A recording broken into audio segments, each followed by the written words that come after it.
Yo, welcome to Disruptive Minds. I'm your host, Jerome A. Carter, and the A stand for always learning. So this video is going to talk about, I'm going to talk about mental health, training, subconscious mind, how to compete against depression, anxiety, and stress, what I call SAD. So I drive trucks for a living. Say, oh shit, really?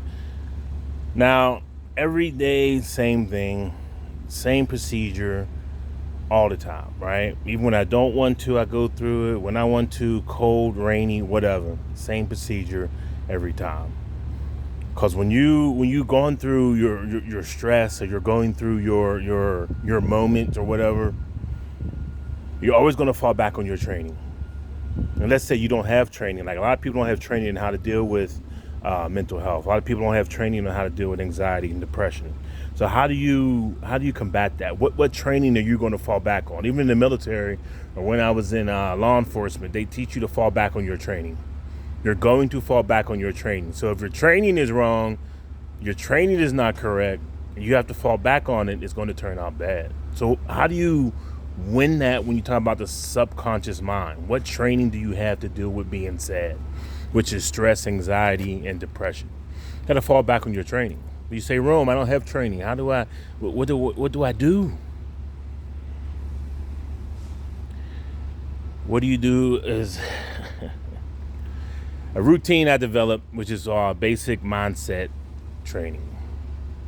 All right. You start out by making your bed. You have a journal and a planner. You limit your social media. During that process of you doing that, the training that you were putting into your subconscious is how to deal with things. By you making your bed, by you writing in your journal, by you expressing your energy and your anxiety and your depression, by you addressing these areas, you're going to eventually, yourself, you are going to come up with your own plan. Because there isn't one size fits all when it comes to that. You're going to develop your own plan. There's something I call reps. Reps is religion, environment, people, and social media. So while you're doing the basic mindset training, you're also evaluating yourself through your reps. Is your religion causing you the problem? Is your environment causing you the problem? Is the people you're around causing you the problem? Or is it social media that's causing you a problem? You're going to develop some type of way of dealing with these situations. So, that being said, I'm going to go through this process with you, how it's called a pre-trip. All right, when you pre-trip a truck, you have to go around, check all these little gadgets and little things on the truck to make sure that everything is good while the truck is sitting here. We're right next to a shop, so if something's wrong, you'd be like, all right, hey, this is wrong, or this needs fixed, and blah, blah, blah. All right, so let's go do a quick pre-trip. I'm not going to show you the truck, the company name because they ain't giving them no damn advertisement. They pay for that. You're going to take your latch off. This truck has a latch, so you have a latch. You're going to come around the front. Front here, what they have is called it's a deer guard, or grill guard, actually. And what it does mainly is just to keep deer off the truck. You in the woods or whatever. All this is made of fiberglass. None of this is metal. This used to be metal. It's not. It's made of some type of composite. It's not. All this is fiberglass. So you hit a deer, it's going to mess all this up. So they put the grill guard there. If you see the really big grill guards, those are mainly for like moose. You see moose mainly up north. All right, to take this off, you grab this bar right here, squeeze it. I already popped it because you got to have both hands. So I already got it loose. Pull that off, let it drop. All right, looking around, looking at the tie. We're going to do this other latch right here.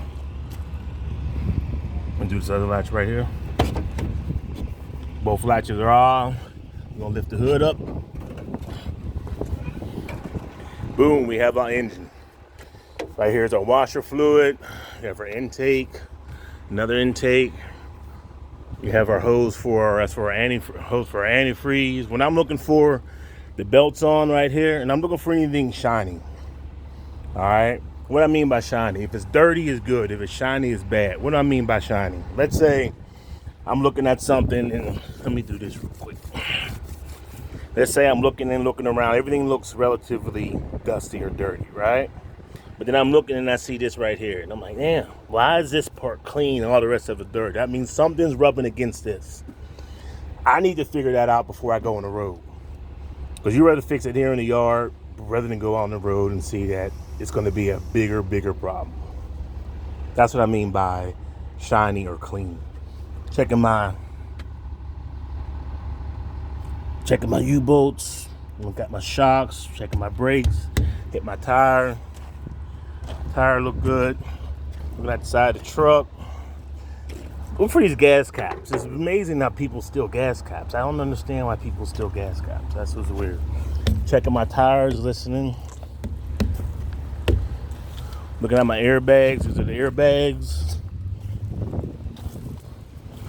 Checking for anything that looks out of the ordinary. Any sticks and stones in the tires. You got your other airbag. You got your fifth wheel. Still looking. Everything looks dusty, dirty, right? Dusty, dirty. Your other fuel tank, gas cap. This is your def. Your blue cable, red cable. Blue is for brakes. Red's for emergencies. Pigtail. Green is the pigtail. All right. Still coming around. You got the tire. U-bolts. Looking at the linkage for the steering. Power steering. Always check your oil. I got one truck one day, no oil. How you had no oil? None.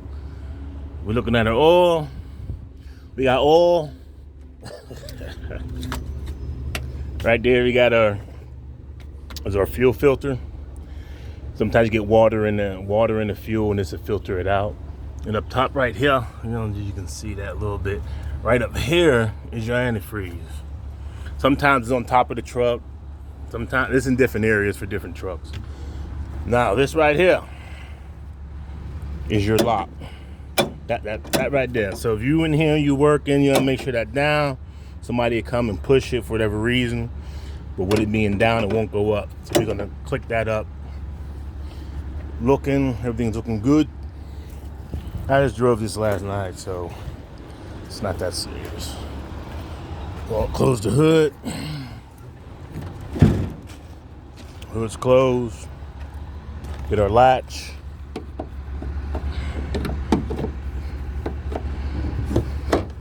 Latch is on.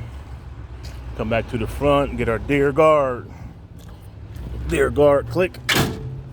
Nice click. Come around side, get our other clip.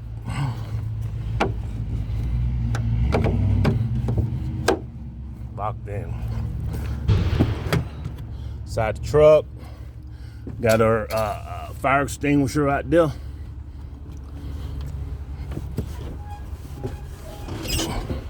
Peterbilt. I'm gonna start it up. Now it's gonna get noisy. It's gonna be a bunch of lights and gadgets and things coming on.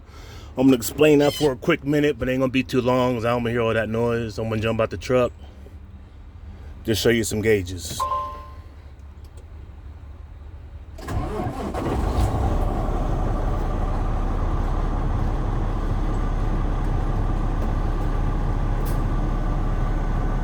Alright, got all these new LED screens, great.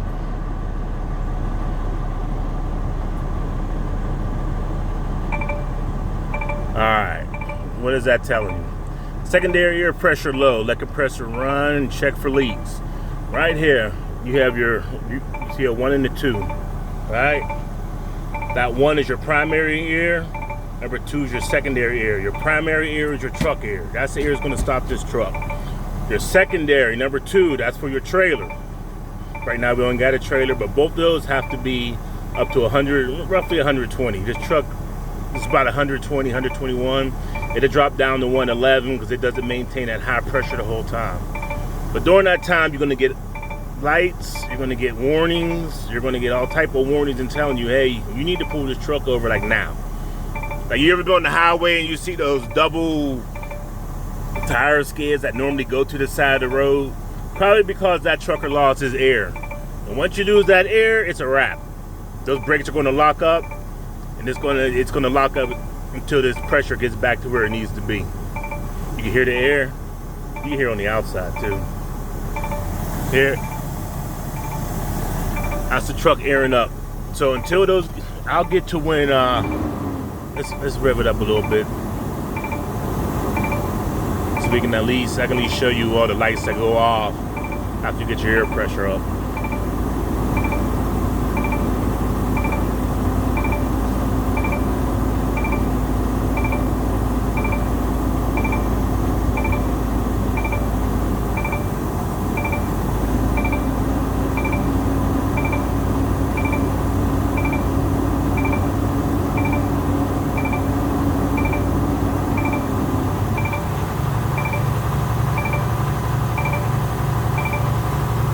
It'll take a minute.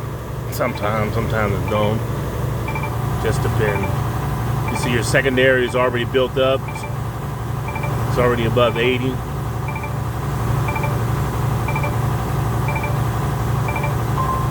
There you go. Now you got your transmission airflow light on. Transmission needs air too. Everybody need that air to breathe, right? A couple of your lights went off.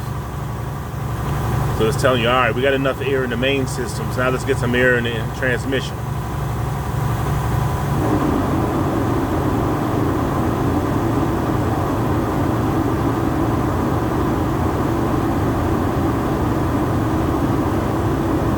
That's it. We good. All my lights are off. That air you're hearing just air coming out of one of the airbags for the truck. It's not a big deal to go off. What I want to show you is I want to let you hear the air compressor that goes off. It goes off about 120, 121-ish is when it should go off. All trucks are different, but about 120 one way or the other. So where are we at? 97? Let's get the RPMs up a little bit.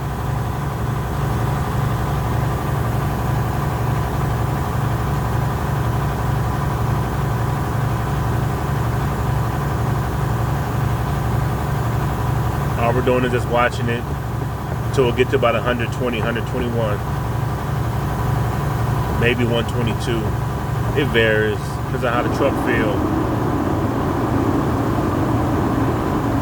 That loud noise you're hearing right there is that's the fan cooling the truck off a little bit. All right, we're gonna listen so we know our air compressor's working. That's all that is, the air compressor. Should be coming on pretty soon here. Where we at? 120? 121?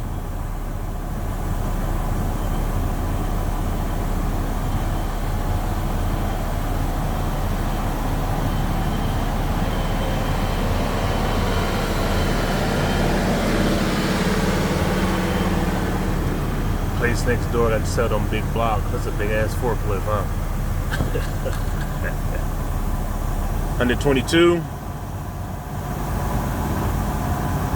124, 125. There you go. Hear that little spit? All right, that's saying it. You got enough air, boy. Time to get going. Time to get going. So what does got to do? What does any of this? What does any of this? What does any of this have to do with mental health? Your training. Your training. Your training. You're always going to fall back on your training. Always. You're always going to fall back on your training.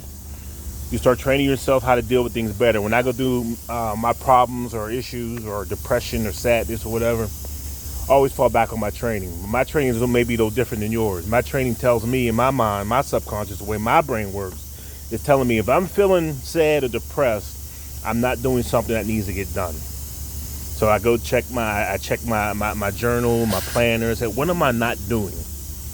Did I make enough videos today? Did I do some uploads? Did I not take care of the car? Did I not work out? Did I not eat right?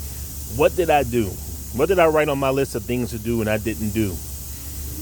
I know usually how my brain works, how my subconscious works. It's going to tell me, hey, you didn't do this, that, and the other. So what I do is I knock that out. I start researching about depression. I may start writing, finishing up a book, or I may do some thumbnails, or I may look up some hashtags, or I may do some more research on mental health and depression with black men. Something I'm missing is the reason why I'm feeling that way.